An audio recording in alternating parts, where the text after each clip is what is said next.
Dust and desperation fill the air in the rough frontier town of Bitter Creek, where law and lawlessness blur like heat ripples on the horizon. Through the swirling grit rides a mysterious cowgirl, her eyes haunted by a secret that weighs heavier than her saddlebags. She's on the run, belly swollen with new life she never asked for but now fiercely protects. When her horse collapses and she's forced into the rugged mountains, few believe she'll last a week. Yet destiny waits among those unforgiving peaks. A single stranger crosses her path, igniting a chain of events that will change her fate and the West forever. Clementine. Clem Dalton was not born into an outlaw life, but fate rarely seeks our permission. Raised on a modest ranch near Cheyenne, Wyoming territory, she had once believed her future as open and free as the prairies. Her father taught her to ride almost before she could walk, and her mother's lullabies soothed her beneath star-filled skies. They were an honest family until raiders came through one summer night. Clem was 18, then petrified as her father confronted the band of thieves. Shots rang out, blood spilled on the kitchen floor, and everything changed. She found herself thrust into a world of guns, suspicion, and heartbreak. With her parents gone, she roamed from ranch to ranch, taking odd jobs to keep food in her belly and a roof over her head.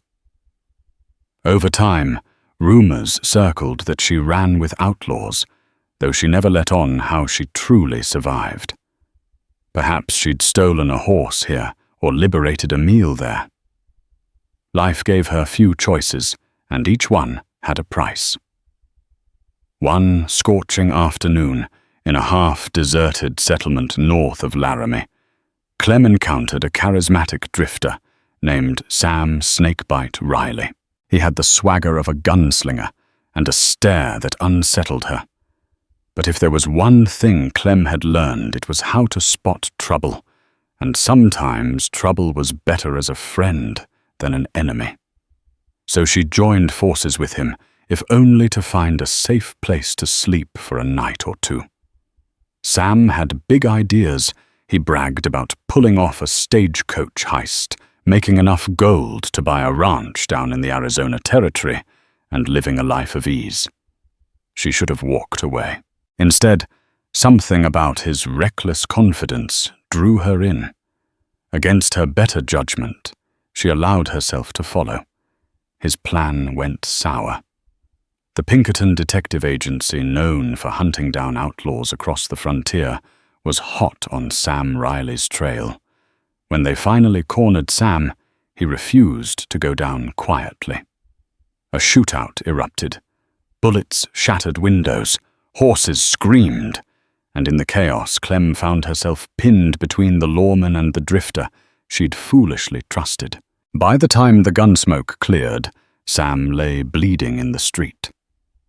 2 Pinkerton agents were injured, and Clem found herself with a bullet graze on her shoulder. She had no choice but to flee, fearing the law wouldn't care about the subtleties of her involvement. In their eyes, she was an accomplice, an outlaw just like Sam. She fled west, forging deeper and deeper into the rugged high country, attempting to outrun her fears and the law. But fate wasn't done with her yet. A few weeks after her escape, she discovered she was carrying Sam's child. It felt like destiny spitting in her face, reminding her that no matter how far she ran, there would be consequences she couldn't escape. So Clem rode on, pregnant, exhausted, and constantly on the lookout for Pinkertons. The mountains ahead promised sanctuary or a silent grave. The jagged peaks of the Medicine Bow Range loomed before her, a fortress of towering granite and pine forests. A harsh wind funneled through the canyons as if warning travelers away. With no map and dwindling supplies, Clem pressed on, always scanning the ridgelines for a silhouette that might mean pursuers. The Pinkertons were relentless, known to track their quarry across every dusty trail and hidden pass. On the second day in the mountains, the weather turned savage. Clouds swelled overhead, and a cold rain lashed at her. Clem's horse, an aging mare named Bess, slipped on slick rocks and nearly went lame. Together they stumbled upon a shallow cave. Clem led Bess inside, rigged a crude shelter, and sat huddled by a small fire.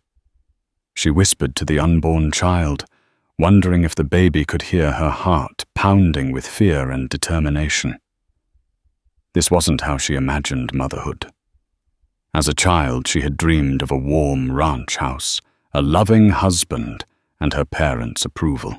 Now she had nothing but a few meager supplies: stale biscuits, a canteen of water, and a battered revolver with only 3 bullets left.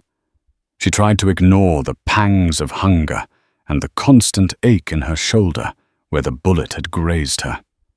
Even though the bleeding had stopped long ago, the memory of that chaotic shootout felt as fresh as the mountain rain. Then, in the dim flicker of firelight, she thought she saw movement at the entrance to the cave. Her hand flew to the revolver heart, hammering. But it was just a stray coyote, its eyes catching the firelight. It sniffed the air, let out a whimper, and vanished into the storm. She exhaled relief and solitude washing over her. The wind howled, and the rain continued. Sleep wouldn't come easy, but she tried to rest, listened to the wind swirl through the pines, and forced herself to think of tomorrow. At first light, she coaxed Bess forward, forging a path deeper into the mountains. Streams were swollen from the rainfall, making each crossing a test of nerve.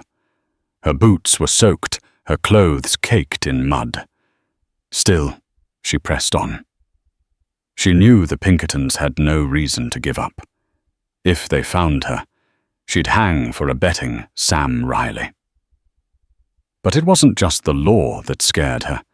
Each time she felt the baby kick, fear and wonder mingled in her chest. The child was innocent, a living bond to a man who'd once seemed magnetic, but had led her into ruin. She couldn't help but feel a strange loyalty to Sam. Had he lived, would he have abandoned her or stood by her side? She tried not to dwell on it.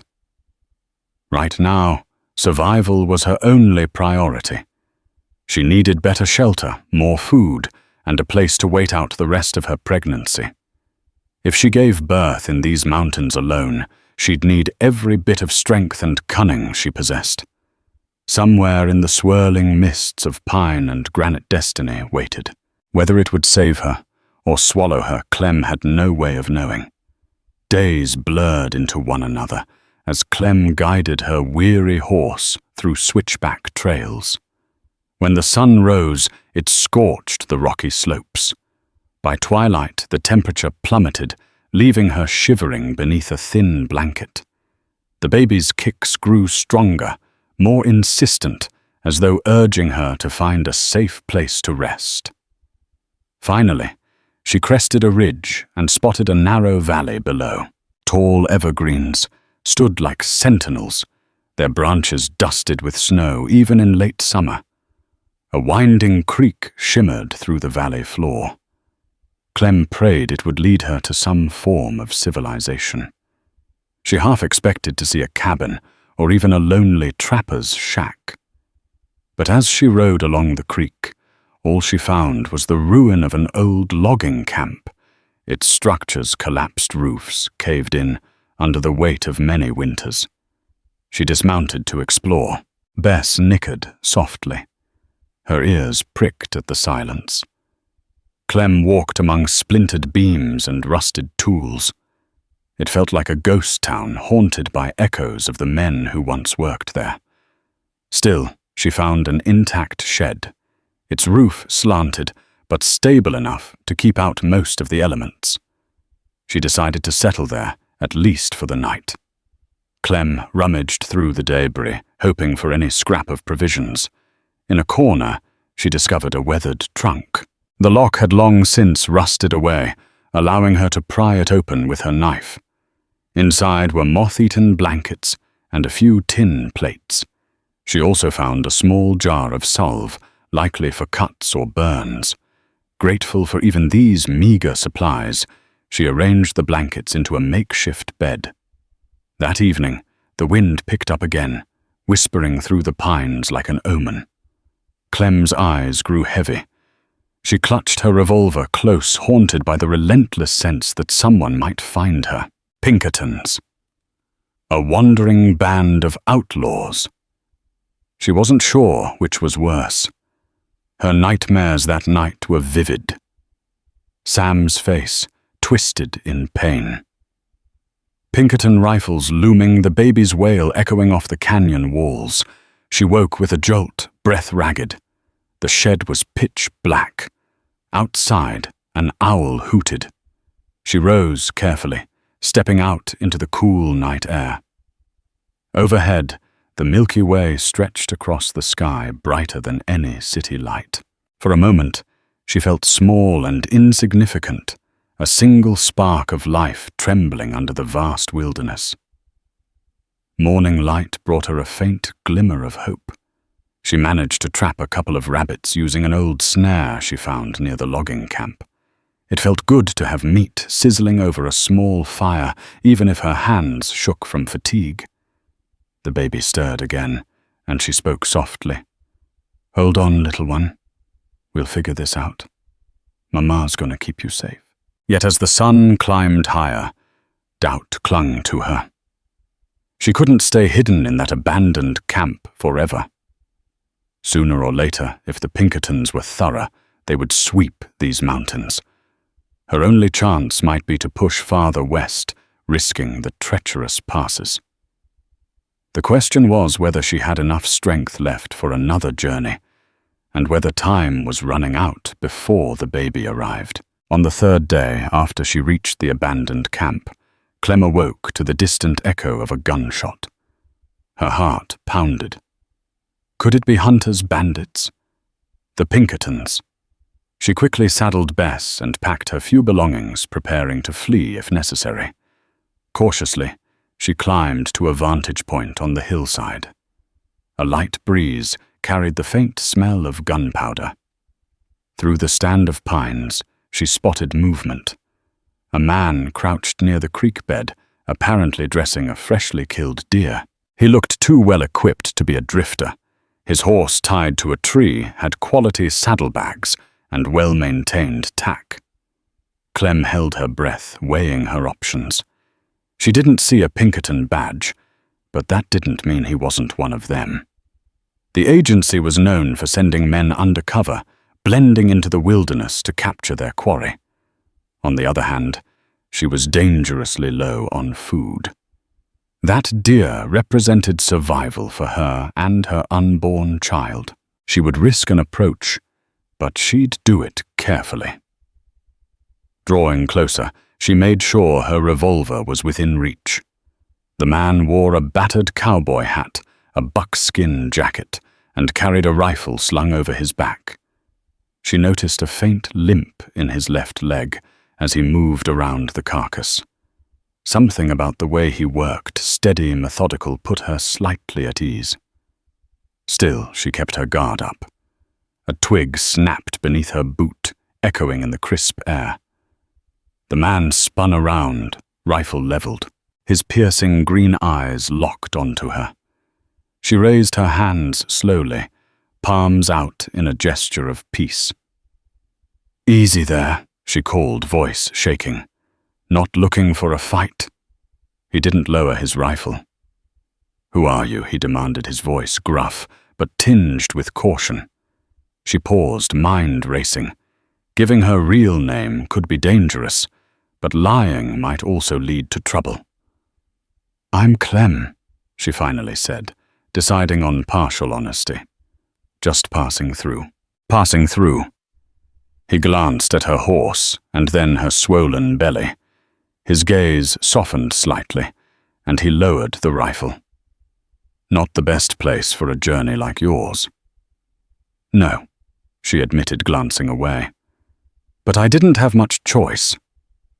He introduced himself as James Caldwell Cal to his friends.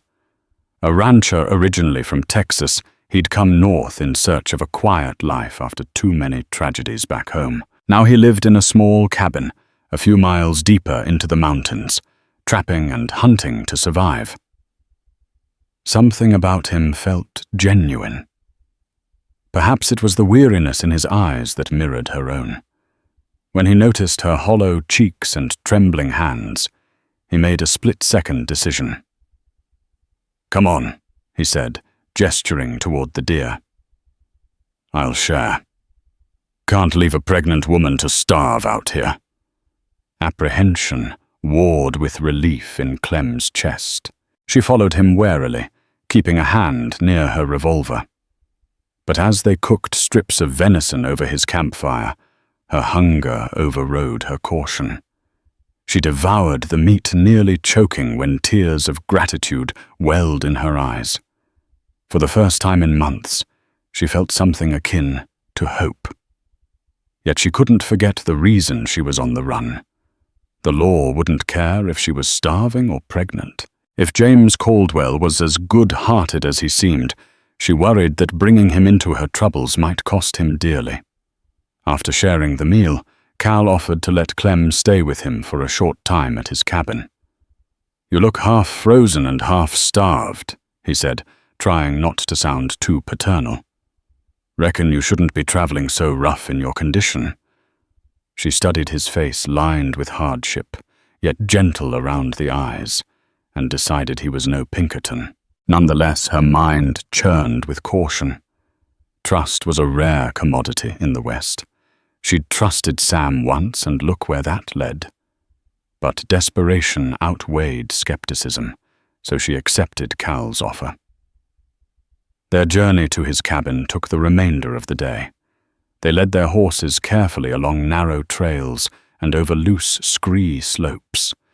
A few times Clem gasped as the baby shifted inside her, the movement a stark reminder of the ticking clock on her situation. She'd need to find a safe place to give birth soon, or risk doing so alone in a lean-to. At twilight, they reached a secluded hollow nestled among towering pines. Cal's cabin was modest, just one main room, with a stone fireplace, a crude kitchen area, and a loft for sleeping. A separate shed housed his hunting gear and surplus supplies. The walls were built of thick logs, corked with mud and moss to keep out the cold mountain winds. He tied up the horses and fetched water from a nearby spring. Clem hovered near the front step, taking in the surroundings. It was peaceful here, the kind of place she might have dreamed of living if her life had taken a different path. Inside, Cal showed her where she could rest. "Not fancy," he said, gesturing to a small cot near the fireplace. "But it's warm. I'll sleep in the loft." She offered a grateful nod. "I owe you. But I should tell you something." Her voice faltered. She wrestled with how much truth to reveal. "There could be people looking for me. Dangerous people." Cal arched an eyebrow. "Pinkertons." Her heart lurched. "How did you—" He sighed, setting down a tin cup on the table. "Few reasons folks go this deep into the mountains. Hide from the law is one of them." She swallowed hard. "I didn't kill anyone. But they think I helped a man who did. If they find me, they'll arrest me. Or worse." Cal studied her for a long moment. "Pinkertons aren't known for mercy," he said quietly. "The question is, am I in danger for helping you?" She stiffened, preparing a defensive retort. But the gentleness in his eyes disarmed her. "I won't let them hurt you if I can help it." He managed a wry smile. "I appreciate the sentiment, but I figure I can handle myself." Standing, he poured water into a pot over the fire. "Let's just say I don't cotton much to the agency. Had my own run-in with them a while back." He didn't elaborate, and she didn't press. Everyone had secrets in the west. That night, as the wind rattled the shutters, Clem lay awake on the cot, her mind teeming with questions. She felt guilty for dragging Cal into her peril, but also strangely comforted by his presence. Outside, a lone wolf howled a fitting lament for two lost souls hiding at the edge of the wilderness. Days turned into a week as Clem recovered some of her strength in Cal's cabin. True to his word, he didn't pry into her past beyond the basics. She noticed he was a man of few words, preferring quiet competence over conversation. Still, she couldn't help but be grateful for his unspoken kindness, sharing his food, mending a hole in her boot, ensuring she had enough blankets at night. Yet a storm brewed within her. Anxiety gnawed at her whenever she heard a distant shot or thought she spotted movement in the trees. On a few occasions, Cal returned from his hunting rounds to find her trembling revolver clutched to her chest. "You can't live in fear," he told her gently one evening, setting down a brace of rabbits he'd snared. "Might kill you faster than any gun." Easier said than done, she thought. Memories of Sam's dying groans and the Pinkertons' shouts haunted her dreams. Guilt twisted in her belly alongside the baby. If Sam hadn't convinced her to join his schemes, would she be here now, a fugitive heavily pregnant, relying on the mercy of a near stranger? Then there was Cal's past, an enigma she couldn't decode. A faded photograph on the mantel showed him as a younger man, standing with a woman and a toddler, both smiling. He never mentioned them, and she sensed a raw grief whenever he caught her staring at the picture. One afternoon, as they sat on the porch splitting wood, she dared to ask, "They were your family, weren't they?" He halted mid-swing, the axe blade sinking into the wood. His jaw clenched before he slowly nodded. "Wife and daughter," he said, voice tight. "Got caught in a crossfire between two ranchers feuding over land. Stray bullets. Changed my life." Clem's hand went to her stomach involuntarily. "I'm sorry," she whispered, feeling the weight of his loss. He nodded once. "After that, I headed north. Figured I'd keep away from folks, so I wouldn't lose anyone else." His gaze drifted to the horizon. "Couldn't outrun my ghosts, though." Their shared sorrow hung in the air. Clem felt a surge of empathy for Cal. He too had lost everything and chosen solitude to heal. In him, she saw a reflection of her own desperation, though scarred by an even deeper tragedy. That evening, she made a simple stew with the rabbit meat, adding wild onions and herbs she gathered near the creek. She insisted Cal sit while she cooked. She wanted to repay him somehow, even if it was just one good meal. As they ate, a comfortable silence settled between them. But darkness lingered. Around midnight, a powerful thunderstorm rolled in lightning, revealing the jagged silhouette of the peaks. Wind screamed through the pines, and rain battered the roof. Clem woke heart-pounding, certain she heard hoofbeats outside. She crept to the window, searching the blackness, but saw only sheets of rain. Somewhere out there, the Pinkertons searched. Each day that passed, they might be drawing closer. The tension coiled inside her like a rattlesnake, and she wondered how long this fragile peace could possibly last. The following morning arrived with a calm sky and fresh, crisp air, but Clem's nerves were on edge. She tried to shake off the sense of impending doom as she helped Cal gather firewood. He noticed her anxious glances at every rustling branch. "Let's head down to the creek," he suggested. "Check the fishing lines." She nodded, hoping the task might distract her. The path wound through pines and boulders, slick from last night's rain. At the creek, they found 2 trout tangled in a makeshift line Cal had set. As they worked to free them, Clem spotted something on the opposite bank, a set of footprints. fresh footprints. She caught her breath. "Cal," she whispered, pointing. He followed her gaze, grim comprehension filling his features. "They're headed upstream," he said quietly. She gripped his sleeve. "It's them, isn't it?" He didn't answer directly. "We should get back to the cabin. Prepare." They hurried up the trail, hearts pounding. At the cabin, Cal barricaded the door with a heavy oak plank. He then checked his weapons, a well-worn rifle and a shotgun.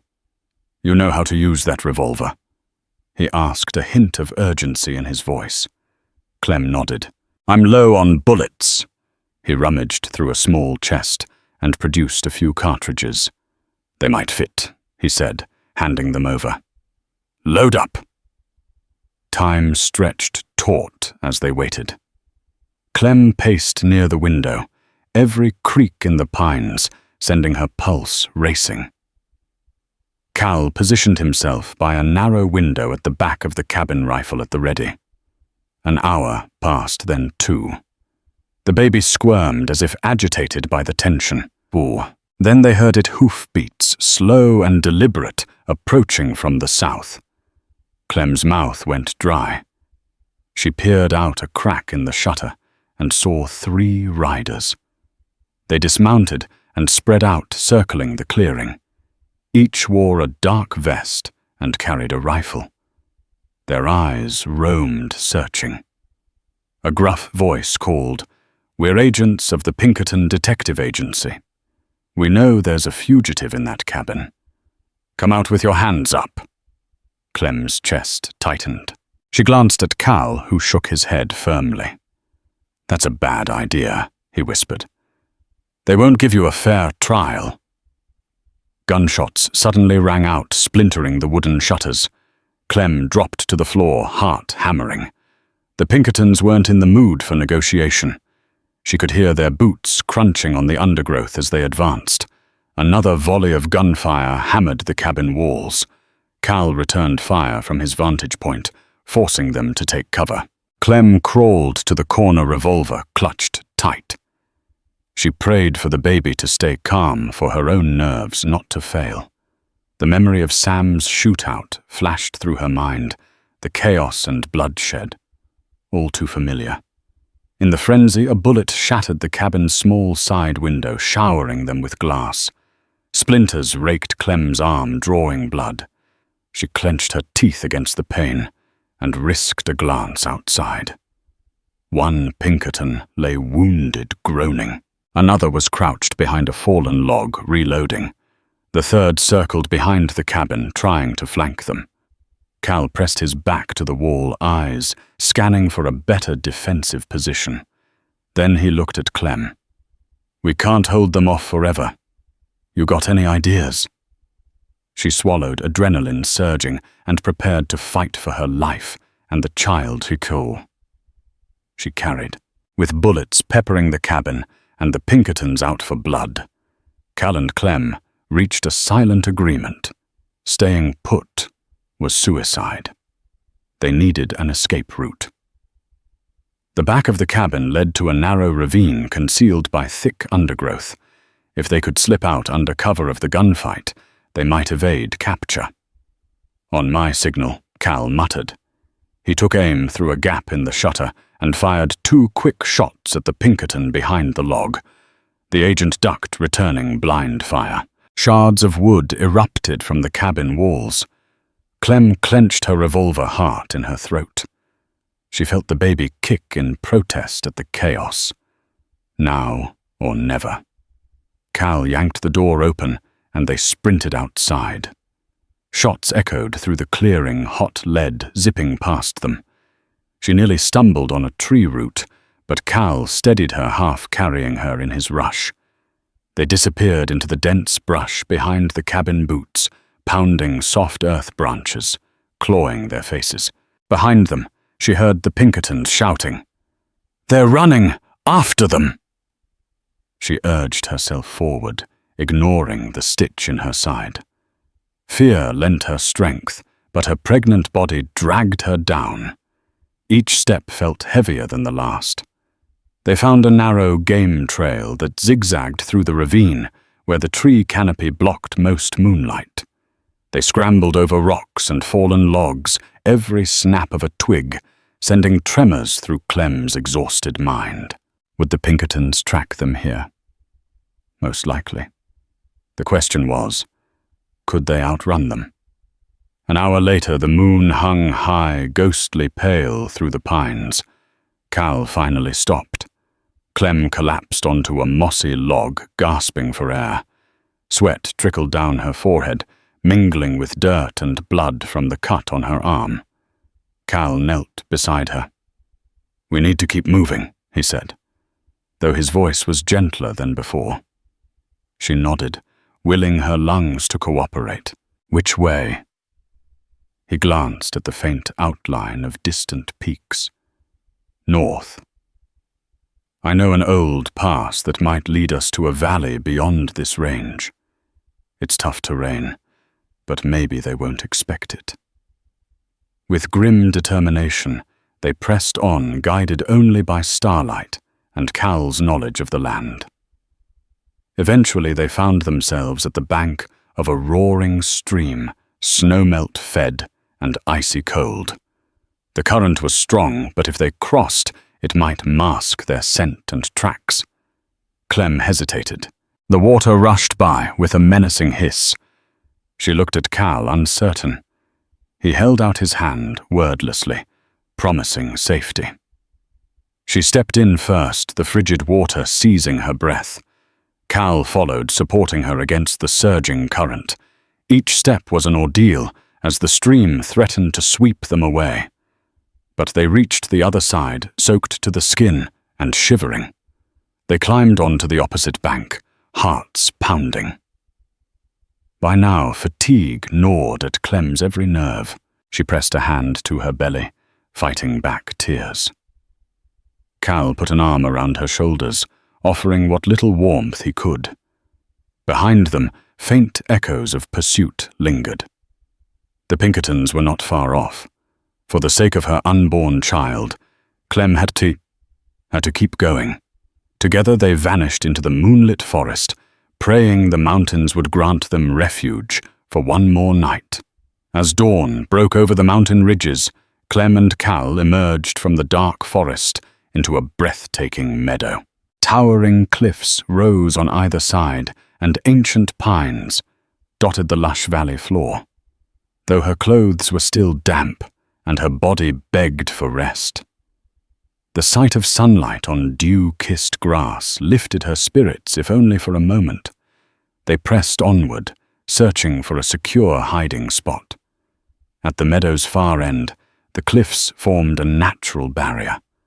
A waterfall cascaded from a hidden glacial lake above, creating a pool that fed into the creek below. It was there, behind a cluster of boulders near the waterfall, that they found a shallow cave. It looked large enough to shelter 2 people and a pair of horses if they could keep the animals quiet. Cal guided them inside. The cave smelled of damp stone and mineral water. The ground was uneven, scattered with small rocks and patches of moss. It was far from comfortable, but it would have to do. They tethered their horses in a nook where they could graze on the greenery just outside the cave's mouth. Then they collapsed exhausted onto the rocky floor. By now, Clem's stomach cramped with hunger, but her fatigue was greater. She curled up arms protectively around her belly and fell into a troubled sleep. She woke hours later to the smell of cooking. Outside, the sun stood high in the sky. Cal had built a discreet fire in a natural hollow behind the boulders. He roasted strips of jerky over the flames, what remained of their precious supplies. "They'll run out soon," he said quietly, as she approached, gesturing to the meager food. "But I can fish in the creek. Might even find some berries if we search carefully." She nodded, wincing as she sat down. A sharp pain lanced through her abdomen, making her gasp. Alarmed, Cal set aside the jerky and moved closer. "Are you hurt? I don't know," she stammered, clutching her side. The baby moved restlessly inside her, and a new wave of pain made her double over. Fear flashed in Cal's eyes. Is it time?" She shook her head, trying to breathe through it. "Might be false labor. But it feels early." He let out a slow breath, pressing a hand to her shoulder. "You rest. I'll gather more supplies. We'll need everything we can get." Clem bit back tears. Giving birth in a cave hunted by Pinkertons was a nightmare scenario. She clung to Cal's hand for a moment, searching his face for reassurance. His jaw tightened with determination. "Don't worry," he said quietly. "We'll get through this." While Clem tried to relax, he scouted the surroundings, returning an hour later with a handful of wild berries and some medicinal plants he recognized from his years of ranch life. He even carved a shallow bowl from a piece of driftwood to brew a makeshift tea, hoping to ease her discomfort. But in the pit of her stomach, Clem feared her time was fast approaching, and if that happened before they eluded the Pinkertons, the danger would multiply tenfold. She swallowed, tasting both fear and resolve. Their respite felt precarious, a pause in the onslaught. Outside the mountains stood like silent guardians, indifferent to the plight of two fugitives and an unborn child. Thunder rolled across the mountains like the voice of an angry god as dusk fell over the high valley. Black clouds gathered with ominous speed, swallowing the last amber light of day. The temperature dropped sharply, and the wind picked up, slicing through the trees and carrying the sharp scent of ozone and rain. Cal stood just beyond the cave mouth, eyes scanning the ridgeline, while Clem groaned behind him, her body curling against the pain blooming in her lower belly. "They're moving fast," Cal muttered, referring to the storm. But in his mind, the same words applied to the men likely closing in on them. The Pinkertons weren't far. Earlier, he'd spotted shadows slipping along the upper trail, their figures briefly illuminated by distant lightning. Too far for a shot, too close for comfort. Inside the cave, Clem sat propped against a sloping wall, her hands cradling her swollen belly. Her face was pale and damp, the pain now frequent and undeniable. "It's starting." "Cal," she whispered, her voice tight with fear. I don't think we've got long." Cal turned to her, his face grim. "You sure?" She nodded, a fresh contraction tearing through her. "I've felt this before. False labor doesn't feel like my back is breaking in half." He helped her lie on her side, cushioning her with every blanket they had. He built the fire back up carefully, shielding the light behind a natural outcropping of stone. Every flicker of flame felt like a beacon, but Clem needed warmth more than more stealth now. The wind howled through the trees outside. Rain soon followed, first a drizzle, then a downpour. The roar of the waterfall doubled in volume, echoing off the rocks like cannon fire. Clem winced with every contraction, her hands fisting into the fabric of her makeshift bedding. I can't do this here," she said between gasps. "Not with them out there." "You can," Cal said, kneeling beside her. "You already are." He did his best to keep calm, fetching fresh water, laying out the cleanest rags, and re-sterilizing the knife in the fire. His hands trembled as he worked, not from inexperience, but from the sheer weight of what was coming. Delivering a baby in a cave in the middle of a storm, with hired guns, stalking the woods. It felt like something out of a nightmare. But it was real. And Clem had no one but him. Lightning split the sky, and Cal caught another glimpse of movement up on the bluff. He ducked low, eyes narrowing. If the Pinkertons were closing in, they'd have to choose their timing carefully. The storm gave them cover, but it also brought risk. Footfalls, cries, even a baby's wail, all could be masked or revealed, depending on the wind. Back inside, Clem screamed as another contraction overtook her.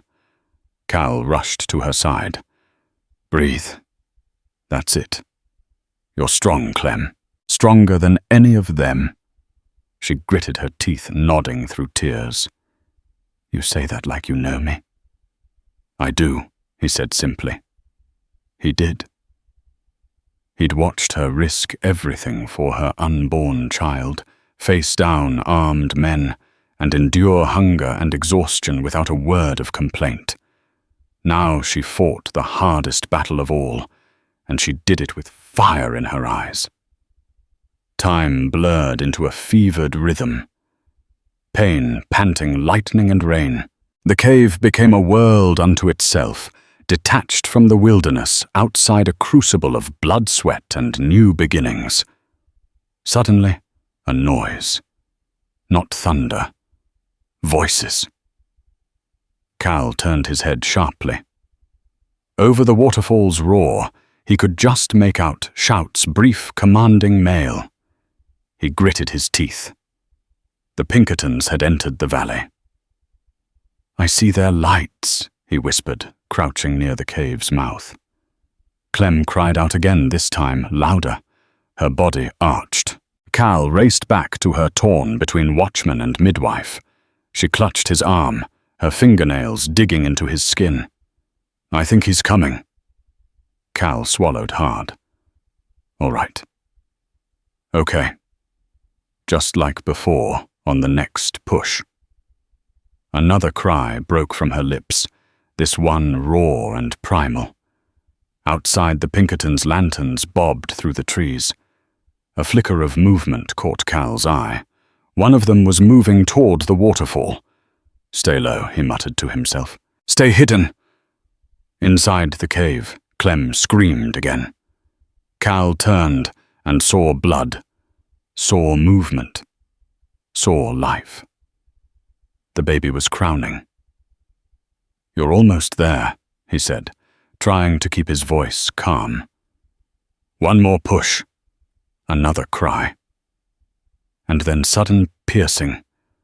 A newborn's cry rang out, shrill and unmistakable, echoing through the cave like a trumpet blast. It was a sound both beautiful and damning. Cal's heart seized. He caught the child quickly, wrapping him in a cloth and pressing him to Clem's chest. But already outside the cave, the voices had stopped. They'd heard it.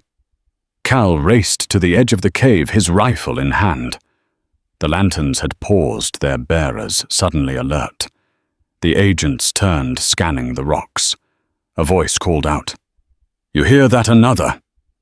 That came from the falls, from behind it. Cal ducked back inside, cursing under his breath. He looked at Clem. She was crying, rocking her baby gently, her face a picture of love and terror. "They're coming," he said quietly. "But they won't take you. Not tonight." He crouched near the mouth of the cave again, leveling his rifle with steady hands. Outside, the wind howled. The waterfall churned, and a final confrontation loomed just beyond the curtain of rain. Rain pounded the mountains with relentless fury. Lightning split the sky above the hidden cave, illuminating the jagged cliffs and thundering forest like a battlefield. The wind howled through the valley, carrying with it the scent of wet pine and danger. Inside the cave, Clem writhed in pain. Her back pressed against the cool rock wall, her body shivering with exhaustion. Cal hovered at her side, face pale, hands steady, but eyes filled with dread. Clem had been laboring for hours. Her hair clung to her face in damp strands, and every contraction hit like a tidal wave crashing through her spine. Her body trembled from the effort, from the cold, and from the sheer terror of bringing life into a world still clawing at her heels. Outside the waterfall roared, masking their cries, but the wind carried more than rain. It carried danger, Cal had seen it. Through breaks in the storm, he had spotted the glimmer of lanterns in the trees, the flicker of movement. The Pinkertons were close. Too close. But there was no time to flee. Clem couldn't move. The baby was coming. It's time. Clem gasped through clenched teeth, gripping Cal's wrist with surprising strength. I can't wait any longer. Cal nodded, kneeling beside her. He had no medical training. Only memory. His wife had gone through this once, years ago. But they'd had a midwife, a warm room, clean linens. Now all he had were scraps of cloth, a knife sterilized over the fire, and prayers whispered into thunder. You're doing good, Clem, he said, brushing sweat from her brow. Just breathe with me, all right? You're strong. You've made it through worse. She gave a ragged laugh that ended in a cry. Not like this. You're not alone, he said. I'm right here. I'm not going anywhere. Another contraction seized her, and she screamed long and sharp. Outside, lightning flashed again. The forest glowed white, then black. Cal moved quickly, folding a blanket beneath her hips and checking her progress as best he could. The baby was coming fast. I need you to push, he said gently but firmly. On the next one. Push hard. Clem nodded, tears mixing with rain and sweat. Her hands gripped the edge of a boulder as the next wave of pain tore through her. She bore down, screaming into the night. Cal positioned himself, heart hammering. The crown of the baby's head appeared dark and wet. That's it, he encouraged. You're doing it, Clem. Just a little more, another contraction, another push. Time melted into flashes of agony and thunder. Cal's hands were steady, but his thoughts swirled in chaos. What if something went wrong? What if the Pinkertons rushed in, mid-birth? Come on, Clem. One more, he pleaded. With a cry that split her soul in two, she gave one final push and the cave fell still. Except for the sudden miraculous wail of new life. A baby. A son. Cal caught him in his hands, heart-pounding vision blurred with disbelief. The child's cries filled the space high and defiant, a declaration of life born in the teeth of danger. Clem collapsed back, weeping openly. Is he? He's perfect, Cal whispered. He's here. Quickly he wrapped the baby in a warm cloth and placed him on Clem's chest. Her trembling hands clutched him close. The moment the child nestled against her, he quieted as if sensing the safety of his mother's arms. Hello, little one, Clem whispered, voice breaking. We did it. Cal leaned against the rock wall, chest heaving, body spent. But there was no time for rest. He rose shakily and peeked outside. The lanterns were gone. Either the Pinkertons had passed them by, or they were regrouping. He stoked the fire again, low and hot, careful not to let its glow spill too far. Then he prepared water to clean Clem and the baby, working as quietly as possible. He made a soft bed for her, out of what remained of the supplies, and helped her shift gently to rest. Clem winced but smiled through the pain. Thank you, she whispered. You're the one who did it, Cal replied. I just caught him. They sat in silence for a while, the infant now sleeping, his breath barely audible above the storm's fading growl. Outside, dawn crept in, subtle and golden. The clouds were thinning, and for the first time in what felt like days, The sky hinted at peace. Birds chirped tentatively in the distance, testing the silence. The valley glistened with rain, fresh and renewed. Cal stepped out for a moment, letting the wind hit his face. His clothes were soaked, his body aching, but his spirit steadier than it had been in years. When he returned, he found Clem asleep, cradling her son. Her face, even pale and drawn, radiated a quiet strength. He knelt beside them, brushing a lock of hair from her cheek. "You're safe," he whispered. "He's safe. We'll get through the rest. Together." Clem stirred, her eyes fluttering open. "We'll need a name." Cal smiled. "Already have one in mind." She nodded. "Elias. After my father. He was a good man." "It suits him," Cal said softly. "Strong. Like his mama." She smiled at that, weary but warm, and like the man who brought him into this world when no one else would. They sat together in the faint light of morning, the past still chasing their shadows, but the future cradled gently in their arms. A cry had broken through the darkness, and now there was only dawn. The storm passed like a trial by fire, leaving silence in its wake. For hours, Clem had clutched her newborn son to her chest, every nerve on edge, her body trembling with the aftershocks of birth and fear. Beside her, Cal crouched with his rifle still at the ready, ears straining for the telltale rustle of boots or the flicker of lantern light. But the Pinkertons never came. Whether it was the roar of the waterfall, the camouflage of the cave, or sheer luck, the agents moved past them in the darkness, their voices growing fainter, until only the wind and the trickling stream remained. When the last echo of pursuit had faded into the distance, Cal let out a slow breath. It was the first real exhale either of them had dared to take since the baby's cry had split the night. Clem leaned her head back against the wall of the cave, her eyes fluttering shut in exhausted relief. Her arms trembled from holding the baby, but she refused to let go. His tiny face nestled against her chest mouth, moving instinctively as he sought warmth and comfort. "They're gone," Cal said finally, his voice little more than a whisper. Clem didn't reply at first. She didn't need to.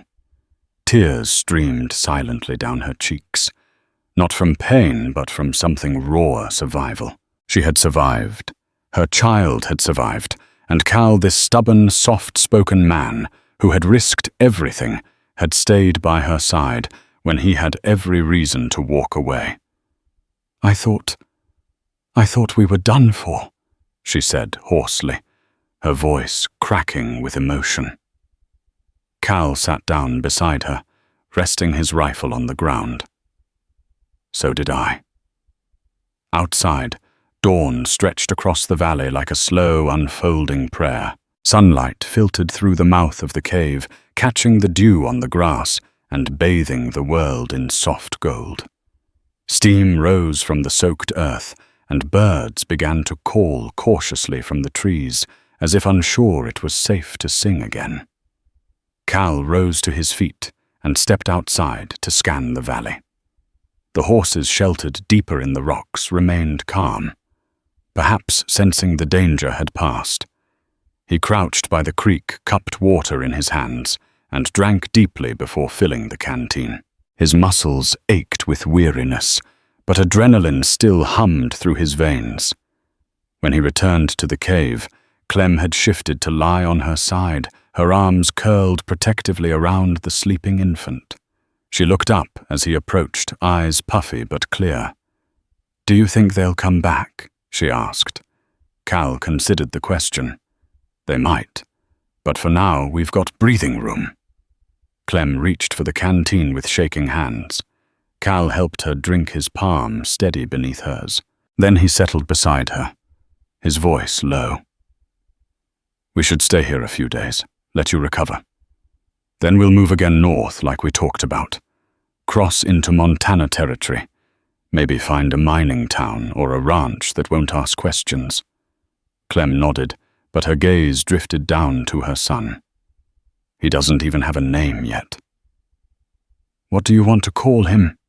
Cal asked gently. She looked down at the child, stroking the soft fuzz of his hair. I always liked the name Elias, she murmured. It was my father's. Cal smiled faintly. Elias. Strong name. Clem pressed a kiss to the baby's forehead. I'll raise him better than I was raised. I'll make sure he knows what love is, and not just survival. You're already doing that, Cal said quietly. They passed the day in relative quiet. Cal kept a watchful eye on the trail below, venturing out to catch trout from the creek and gather firewood. Clem rested as much as she could, nursing Elias and letting her body begin the slow process of healing. Cal fashioned a sling from torn blankets so she could keep the baby close even while moving. He dried more fish over the fire and dug a small trentertur to divert water runoff from the cave's entrance, preparing for the next storm if there was one. As twilight fell, Clem reached for Cal's hand and squeezed it. I never thought I'd owe someone so much, she said softly. You've done more for me than anyone ever has. Cal looked at her, his expression unreadable at first. Then he spoke, his voice rough with feeling. You didn't owe me anything, Clem. I stayed because I wanted to. Because after losing everything, helping you reminded me what it's like to believe in something again.